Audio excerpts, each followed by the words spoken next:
Sharada creations. Nursery व्यवसायी संघको आयोजनामा national horticulture expo 2080 राष्ट्रिय बागवानी प्रदर्शनी मेला भृकुटी मण्डपमा शुक्रबारबाट शुरू भएको छ। चैतको 16 गते अर्थात शुक्रबारबाट शुरू भएको मेला चैत 19 गतेसम्म चल्नेछ।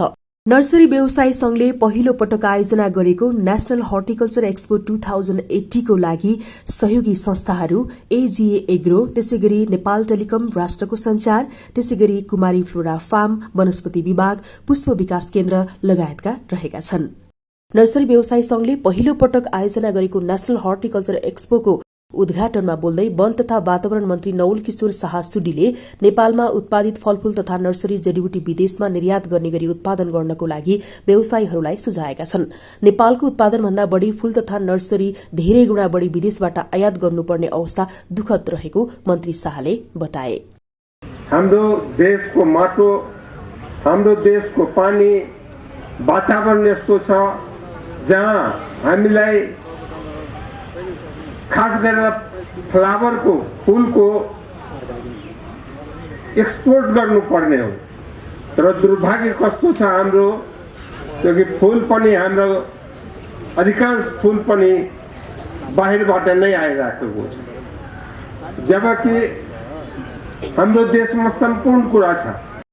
पुष्प विकास केन्द्र गोदावरीका प्रमुख रविन्द्र थापाले वार्षिक रूपमा 3.5 अर्ब पुष्प र अलंकारिक बिरूवाहरूको वार्षिक कारोबार नेपालमा भइरहेको तथ्याङ्क प्रस्तुत गर्दै फलफूल तथा कृषि वन जडीबुटी उत्पादनमा व्यवसायीहरूलाई सरकारवाला निकायले सहयोग गर्नुपर्ने बताए। वार्षिक रूपमा चाहिँ यसको भोल्युम हेर्ने हो भने लगभग अहिले चाहिँ 3.5 अर्ब भन्दा बढीको चाहिँ पुष्प र अलंकारिक बिरूवाहरूको कारोबार भइरहेको भन्ने चाहिँ तथ्याङ्क देखिन्छ र यस हिसाबले यसको वार्षिक आर्थिक वृद्धि दर पनि एकदमै उत्साहजनक छ। अन्य सेक्टरको तुलनामा वार्षिक रूपमा हामी 10 देखि 15% को हाराहारीमा चाहिँ हाम्रो यो पुष्प क्षेत्रको चाहिँ वृद्धि भइरहेको भन्ने देखिन्छ। कार्यक्रममा नेपाल घरेलु तथा साना उद्योग महासंघका वस्तुगत उपाध्यक्ष मोहन कटुवालले फलफूल नर्सरी व्यवसायबाट रोजगार सृजना गर्न र व्यवसायलाई प्रवर्धन गर्न सरकारले ध्यान नदिएको बताए। हामी आफ्नो व्यक्तिगत तरिकाले त काम गरेका छौं, तर सरकारको सम्बन्धित निकायबाट जुन किसिमको सहयोग र साथ हुनुपर्ने हो त्यो अझै पनि पर्याप्त भएको देखिँदैन। चाहे ती नीतिका कुराहरू, साथै नियमका कुराहरू गर्नुहोस्, चाहे यो व्यवसायलाई प्रवर्धन गर्ने खालका बजारीकरण गर्ने कुरामा यो चीजमा चाहिँ सरकारको अझै पनि जति सहयोग हुनुपर्ने त्यो सहयोग नपुगेको हामीले महसुस गरेका छौं। यद्यपि विगतका दिनभन्दा पछिल्लो समय केही यो क्षेत्रको लागि, विकासको लागि सरकारले चाहे त्यो बजेट भाषणको कुरामा होस्, चाहे मौद्रिक नीतिमा होस्, ती कुराहरू चाहिँ आउने गरेको छ। त्यसैगरी वनस्पति विभागका महानिर्देशक डाक्टर सञ्जीव कुमार राईले नर्सरी फलफूल विदेशबाट आयातित हुनुभन्दा पनि नेपालबाट निर्यात हुने गरी उत्पादन गर्न सबै विभागको समन्वय हुनुपर्ने बताए। हामीले विदेशबाट लिन मिल्छ भने हामीले पनि विदेश पठाउन त मिल्छ नि त। त्यसको लागि ट्रेड रिलेटेड ब्यारियर्सहरू हुन्छ, भन्सार विभागसँग सम्बन्धित होला, उहाँको प्लान्ट क्वारेन्टाइनसँग सम्बन्धित विषयहरू होला, त्यस्तै अब पेस्ट डेटाबेसहरू होला।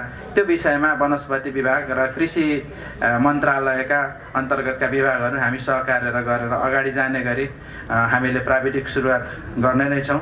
यता राष्ट्रिय किसान आयोगका प्रेम दंगालले कृषि तथा फलफूल नर्सरी व्यवसाय प्रवर्धन गर्नका लागि कृषि नीतिमा नै समस्या रहेकोले परिमार्जन गर्नुपर्ने बताए। कार्यक्रममा नर्सरी व्यवसायी संघका वरिष्ठ उपाध्यक्ष तथा मेला संयोजक रामजी कुँवरले मेलामा देशैभरिबाट पुष्प, फलफूल, कृषि, वन तथा जडीबुटी नर्सरीको 700 भन्दा बढ़ी प्रजातिका बोट बिरूवाहरू प्रदर्शनी र बिक्री वितरणको लागि राखिएको जानकारी गराए। प्रतिस्पर्धाको 5 वटा स्टल समेत जम्मा 85 वटा स्टल रहनेछ। नर्सरी व्यवसाय गर्न चाहने नव उद्यमी, जिज्ञासु एवं अध्यापन साथै अनुसन्धान गर्ने सम्पूर्णको लागि मेला वृहत साझा मञ्च हुने हामीले विश्वास दिएका छौं। मेलामा मलखाद, अर्ग्यानिक एवं रासायनिक विषादी, बिउ बिजन, औजार, उपकरण तथा प्रविधिहरूको स्टल राखिएको संघका अध्यक्ष रामजी प्रसाद तिमल सेनाले बताए। देशभरका पुष्प नर्सरी, फलफूल नर्सरी, कृषि वन नर्सरी तथा जडीबुटी नर्सरीहरूको सम्पूर्ण तथ्याङ्क सङ्कलन गरी प्रकाशन गर्ने लक्ष्य लिएका छौँ। यसको माध्यमबाट समग्र नर्सरी क्षेत्रको संलग्नता, रोजगारीको सिर्जना, लगानी लगायत नर्सरीको माध्यमबाट राज्यलाई पुर्याएको योगदान र पुर्याउन सक्ने योगदानको आधारशिला प्रस्तुत गर्ने उद्देश्य लिएका छौँ। यस संस्थाले समग्र नर्सरी क्षेत्रमा क्रियाशील नर्सरी व्यवसायीहरूले दिनानुदिन भोगिरहनुभएका नीतिगत, कानुनी, प्रक्रियागत र व्यावहारिक समस्याको पहिचान गर्दै दीर्घकालीन समाधान गर्न सहजीकरण गर्नुका साथै उत्पादनमा सहयोग पुर्याई फूल तथा वनस्पति क्षेत्रबाट राष्ट्रिय रूपमै टेवा पुर्याउने बृहत लक्ष्य लिएका छौँ। नर्सरी व्यवसायीका साथै आम उपभोक्ताहरूलाई जोड्न मेलाले सहयोग पुग्ने संघका अध्यक्ष तिमिल सेनाको भनाई थियो। कार्यक्रममा दीर्घकालीन नर्सरी व्यवसायी सम्मान 2080बाट हेमकान्त तिमिल सेना र विशेष उत्पादक नर्सरी व्यवसायी सम्मानबाट शिवबहादुर खड्कालाई सम्मानित गरिएको थियो। संचार क्षेत्रबाट रातोपाटीकी सरिता थारू र कृषि अनलाइनका प्रधान सम्पादक वैकुण्ठ प्रसाद भण्डारीलाई नगदसहित पुरस्कार प्रदान गरिएको थियो। त्यसैगरी नर्सरी व्यवसायीहरूलाई प्रोत्साहनको लागि विभिन्न 7 विधामा प्रतिस्पर्धा गराएर नगदसहित पुरस्कृत गरिएको थियो। नेशनल हर्टिकल्चर एक्सपो भिजिट गर्न जानेहरूको संख्या यति बेला सर्वाधिक रूपमा बढ़िरहेको छ। मेलामा 74वटा व्यावसायिक स्टल, 4वटा फूड स्टल, 7वटा अफिसियल स्टल तथा प्रतिस्पर्धाको 5वटा स्टल सहित जम्मा 90वटा स्टल रहेका छन्। मेलामा कम्तीमा 50,000 भन्दा बढ़ी अवलोकनकर्ताले अवलोकन गर्ने र 1 करोड़ भन्दा बढ़ीको कारोबार हुने आयोजकले अनुमान गरेको छ। मेला अवलोकन गर्न सर्वसाधारणको लागि प्रवेश शुल्क प्रति व्यक्ति 100 रुपैयाँ र विद्यार्थी ज्येष्ठ नागरिकको लागि भने प्रति व्यक्ति रु 50 रुपैयाँ शुल्क निर्धारण गरिएको छ। नर्सरी व्यवसायी संघको आयोजनामा नेशनल हर्टिकल्चर एक्सपो 2080 राष्ट्रिय बागवाणी प्रदर्शनी मेला भृकुटी मण्डपमा शुक्रबारबाट शुरू भएको छ। चैतको 16 गते अर्थात शुक्रबारबाट शुरू भएको मेला चैत 19 गतेसम्म चल्नेछ। नर्सरी व्यवसायी संघले पहिलो पटक आयोजना गरेको नेशनल हर्टिकल्चर एक्सपो 2080 को लागि सहयोगी संस्थाहरू एजीए एग्रो, त्यसैगरी नेपाल टेलिकम, राष्ट्रको संचार, त्यसैगरी कुमारी फ्लोरा फार्म, वनस्पति विभाग, पुष्प विकास केन्द्र लगायतका रहेका छन्। नर्सरी व्यवसायी संघले पहिलो पटक आयोजना गरेको नेशनल हर्टिकल्चर एक्सपोको उद्घाटनमा बोल्दै वन तथा वातावरण मन्त्री नवल किशोर शाह सुडीले नेपालमा उत्पादित फलफूल तथा नर्सरी जडीबुटी विदेशमा निर्यात गर्ने गरी उत्पादन गर्नको लागि व्यवसायीहरूलाई सुझाएका छन्। नेपालको उत्पादनभन्दा बढ़ी फूल तथा नर्सरी धेरै गुणा बढ़ी विदेशबाट आयात गर्नुपर्ने अवस्था दुखद रहेको मन्त्री शाहले बताए। हाम्रो देशको माटो, हाम्रो देशको पानी, वातावरण यस्तो छ जहाँ हामीलाई खास गरेर फ्लावरको, फूलको एक्सपोर्ट गर्नुपर्ने हो। तर दुर्भाग्य कस्तो छ हाम्रो, क्योंकि फूल पनि हाम्रो अधिकांश फूल पनि बाहिरबाट नै आइराखेको छ, जबकि हाम्रो देशमा सम्पूर्ण कुरा छ। पुष्प विकास केन्द्र गोदावरीका प्रमुख रविन्द्र थापाले वार्षिक रूपमा 3.5 अर्ब पुष्प र अलंकारिक बिरूवाहरूको वार्षिक कारोबार नेपालमा भइरहेको तथ्याङ्क प्रस्तुत गर्दै फलफूल तथा कृषि वन जडीबुटी उत्पादनमा व्यवसायीहरूलाई सरकारवाला निकायले सहयोग गर्नुपर्ने बताए। वार्षिक रूपमा चाहिँ यसको भोल्युम हेर्ने हो भने लगभग अहिले चाहिँ 3.5 अर्ब भन्दा बढीको चाहिँ पुष्प र अलंकारिक बिरूवाहरूको कारोबार भइरहेको भन्ने चाहिँ तथ्याङ्क देखिन्छ र यस हिसाबले यसको वार्षिक आर्थिक वृद्धि दर पनि एकदमै उत्साहजनक छ। अन्य सेक्टरको तुलनामा वार्षिक रूपमा हामी 10 देखि 15% को हाराहारीमा चाहिँ हाम्रो यो पुष्प क्षेत्रको चाहिँ वृद्धि भइरहेको भन्ने देखिन्छ। कार्यक्रममा नेपाल घरेलु तथा साना उद्योग महासंघका वस्तुगत उपाध्यक्ष मोहन कटुवालले फलफूल नर्सरी व्यवसायबाट रोजगार सृजना गर्न र व्यवसायलाई प्रवर्धन गर्न सरकारले ध्यान नदिएको बताए। हामी आफ्नो व्यक्तिगत तरिकाले त काम गरेका छौँ, तर सरकारको सम्बन्धित निकायबाट जुन किसिमको सहयोग र साथ हुनुपर्ने हो त्यो अझै पनि पर्याप्त भएको देखिँदैन।